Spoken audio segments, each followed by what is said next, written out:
Seja bem-vindo ao canal GVT. Eu sou Jorge Fonseca e nesse quarto episódio da série Túneis do Rio, você vai conhecer o segundo grande túnel construído na cidade, o Túnel Rebouças.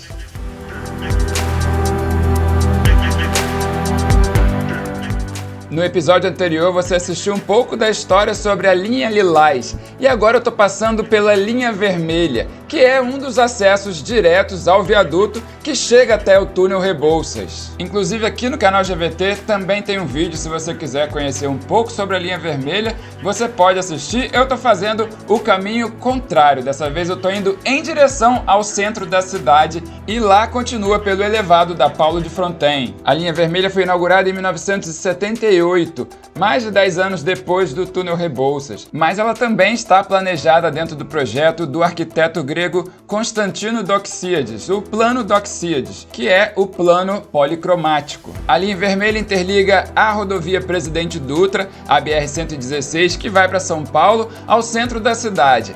Aqui no centro, ela termina na Cidade Nova, no fim do elevado da Avenida Paulo de Fronten.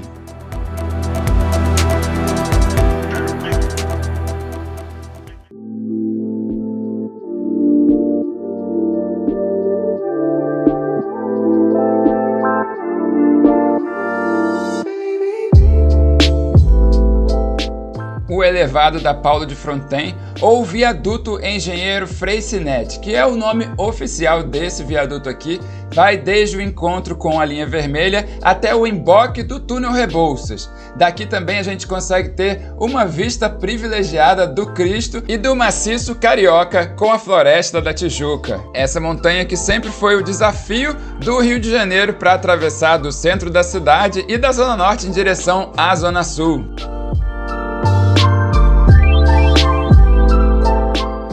Na época da construção, esse viaduto protagonizou um triste acontecimento na história da engenharia nacional.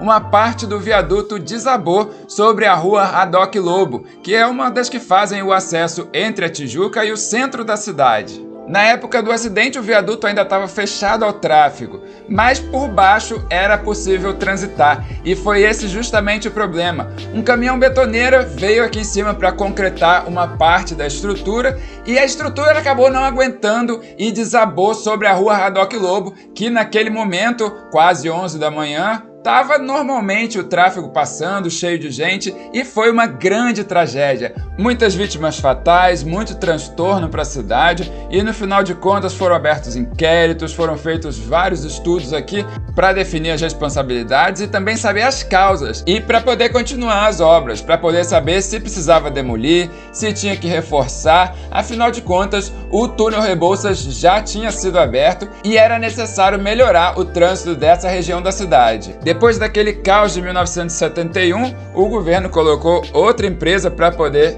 tocar a obra para frente e no final das contas eles resolveram ainda alargar o viaduto, que chegou até o encontro da linha vermelha em 1972. Esse elevado evita com que milhares de motoristas tenham que trafegar diariamente aqui por baixo no bairro do Rio Comprido em direção a essa nova alternativa que foi construída entre a Lagoa Rodrigo de Freitas e o bairro do Rio Comprido, passando pelo Cosme Velho. Esse é o Túnel Rebouças.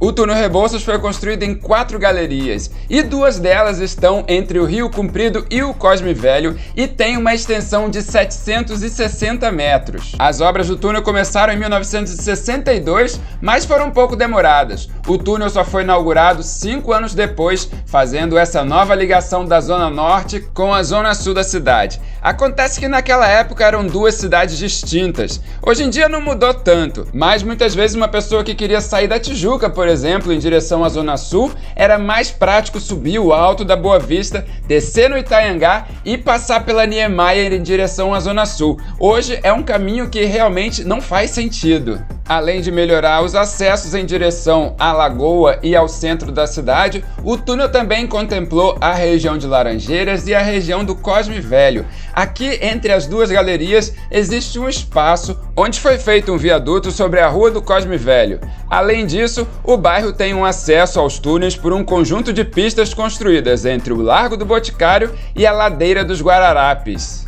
E é daqui também que sai o trenzinho para o Cristo Redentor. A estação fica aqui nesse bairro. E agora entramos na segunda galeria.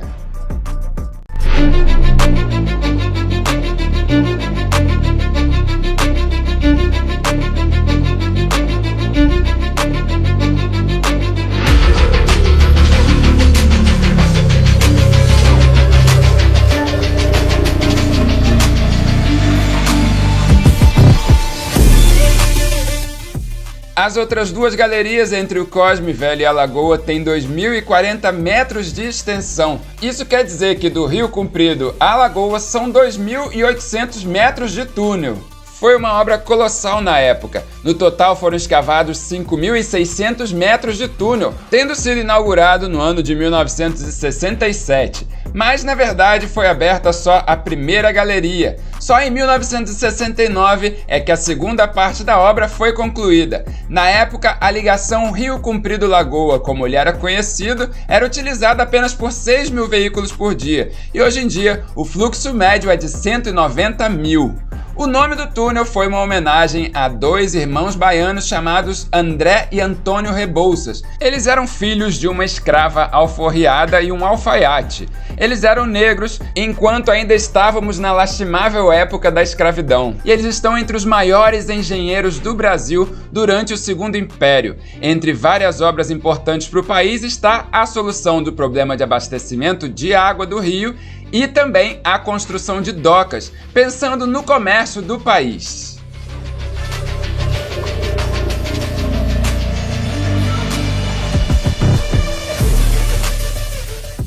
O Rebouças surgiu numa época de grandes mudanças urbanísticas aqui na cidade e um incentivo ao uso dos automóveis em detrimento do sistema de transporte coletivo. Nos primeiros anos do túnel Rebouças só passavam carros por aqui. Os ônibus só começaram a circular nessas galerias depois de 1976, quase 10 anos depois da inauguração do túnel. As primeiras linhas a rodarem por esse túnel foram a 443 Lins-Urca e 473 Triagem-Leme.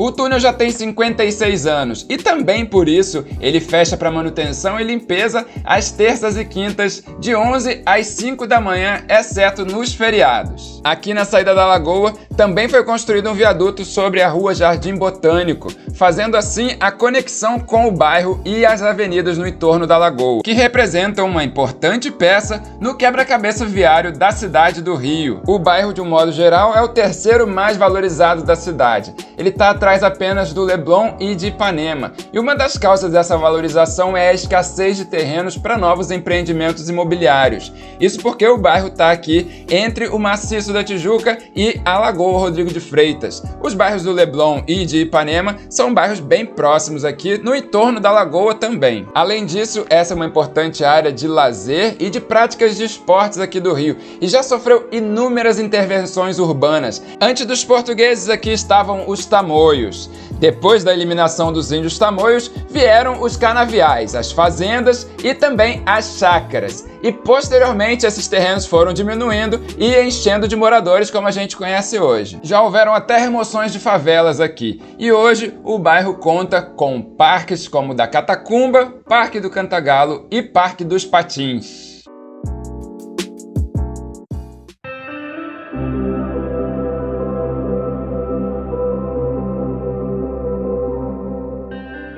No próximo episódio você vai ver outra chegada muito importante aqui na Lagoa. Lembrando que essa é uma série exclusiva do canal GVT, então, para ficar ligado quando os próximos episódios chegarem, eu sugiro que você se inscreva e ative o sininho de notificações. Coloca lá nos comentários se você já passou pelo túnel Rebouças, se você conhece essa região da cidade e se você tiver outras informações e histórias para agregar. E é claro, deixa o seu joinha para esse vídeo dar um up no YouTube!